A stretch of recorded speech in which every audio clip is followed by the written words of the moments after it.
Hello student, আশা করি তোমরা সকলে খুবই ভালো আছো। আমি আগের দিনের একটা ভিডিওতে তোমাদের দেখিয়েছিলাম যে a plus b whole square equals to a square plus two a b plus b square আমরা কেন লিখি। আজকে আমরা শিখব যে কি একটা সমকোণী ত্রিভুজের ক্ষেত্রে তার লম্ব স্কোয়ার প্লাস ভূমি স্কোয়ার ইকুয়ালস টু আমরা অতিভুজ স্কোয়ার কেন লিখি, আর এটাকে আমরা কি সূত্র হিসেবে চিনি? পিথাগোরাসের সূত্র হিসাবে। তাহলে চলো আজকের আমরা ক্লাসটা শুরু করি। আজকে ক্লাসটা শুরু করার জন্য আমাদের একটা সমকোণী ত্রিভুজের প্রয়োজন হবে। তাহলে চলো আগে একটা আমরা সমকোণী ত্রিভুজ এঁকে নিই। দেখো এখানে আমরা একটা সমকোণী ত্রিভুজ এঁকেছি, যার লম্বটাকে ধরে নিয়েছি বি, ভূমিকে ধরে নিয়েছি এ, আর অতিভুজকে ধরে নিয়েছি সি। আমরা এখন কি করব, এই যে বি বাহুটা আছে না, মানে এই যে লম্ব আছে, এর উপরে ঠিক এই ত্রিভুজটাকে আমরা আরেকবার আঁকবো। কেমন করে আঁকবো না, এই যে ভূমিটা আছে, ভূমিটাকে আমরা এর উপরে নিয়ে নেব।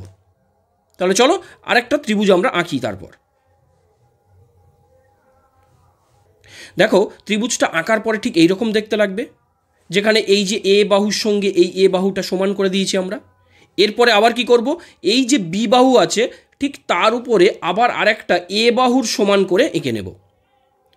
দেখো কেমন হবে সেটা। আবার দেখো এই বি বাহুর উপরে আঁকার পর ঠিক এই রকম চিত্রটা দেখতে লাগবে। এরপরে আমরা কি করব না, এই যে বি বাহুটা আছে এর উপরে আবার এ বাহুটাকে নিয়ে আবার একটা ত্রিভুজ আমরা এঁকে দেবো। তাহলে দেখো তারপরে চিত্রটা কেমন দেখতে লাগবে। দেখো পুরো চিত্রটা কমপ্লিট করার পরে আমরা ভিতরে একটা কি বর্গক্ষেত্র পাবো, যার প্রতিটা বাহুর দৈর্ঘ্য সি, আর বাইরে আরেকটা আমরা বর্গক্ষেত্র দেখতে পাচ্ছি ঠিক এই বর্গক্ষেত্রের প্রতিটা বাহুর দৈর্ঘ্য কত বলো তো? অবশ্যই এ প্লাস বি। এই দুটোর হেল্প নিয়ে আমরা লম্ব স্কোয়ার প্লাস ভূমি স্কোয়ার ইকুয়াল টু অতিভুজ স্কোয়ার, মানে a square plus b square equal to c square কেন হয় সেটা লিখব।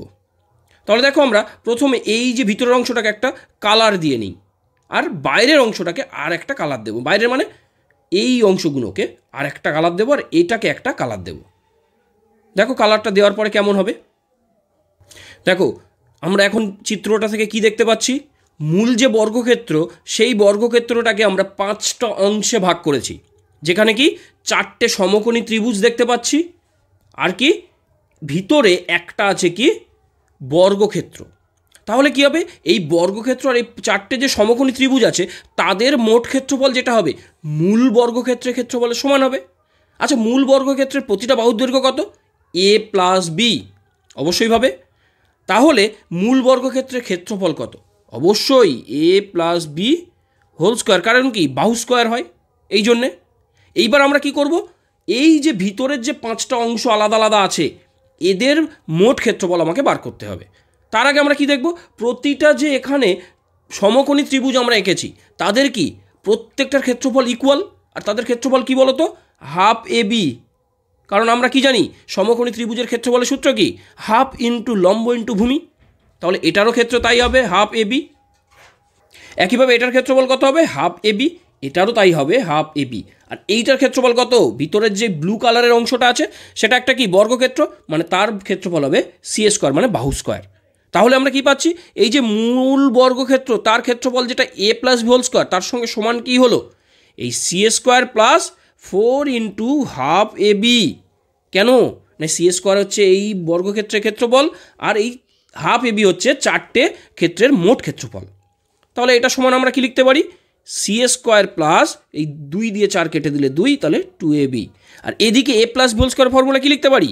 অবশ্যই a square plus 2ab plus b square. তাহলে দেখো আমরা এই 2ab 2ab দুই দিক দিয়ে কেটে দিতে পারি, তাহলে কি পাচ্ছি? A square plus b square equals to c square. এই জন্যই আমরা লিখি। আর এখানে এ বি সি কি? সমকোণী ত্রিভুজের ভূমি, লম্ব, অতিভুজ। বোঝা গেল নিশ্চিতভাবে। তাহলে আমরা কেন সমকোণী ত্রিভুজের ক্ষেত্রে লম্ব স্কোয়ার প্লাস ভূমি স্কোয়ার ইকুয়ালস টু অতিভুজ স্কোয়ার লিখি সেটা আমরা আজকের ক্লিয়ারলি বুঝতে পারলাম। এই ধরনের ইন্টারেস্টিং ভিডিও পাওয়ার জন্যে অবশ্যইভাবে চ্যানেলটাকে সাবস্ক্রাইব করে রাখো। আর এই ধরনের কোনো যদি তোমাদের কোয়ারিজ থাকে কোনো কোশ্চেনের উপরে, তাহলে অবশ্যই আমাকে কমেন্টে জানাতে ভুলবে না। ওকে, থ্যাংক ইউ।